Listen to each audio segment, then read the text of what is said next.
या सगळ्याविषयी अधिक माहिती घेऊया आपले प्रतिनिधी संजय देसाई यांच्याकडून।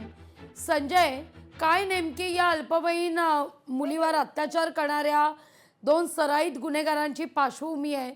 कुठले होते हे? काय नेमकी आता कारवाई केली जाते?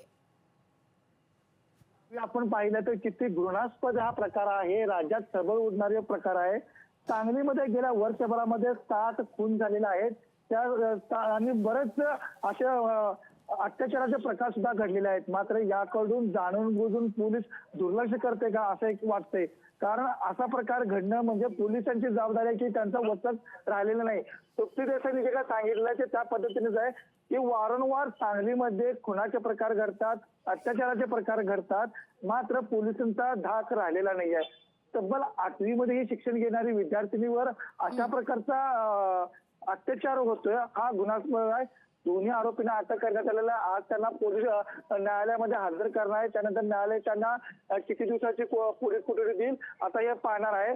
पण हा जो प्रकार आहे त्यामुळे राज्यात या प्रकारामुळे संजय, माफ करा, काही सेकंद मी तुम्हाला थांबवते या सगळ्याविषयी बोलण्याकरता।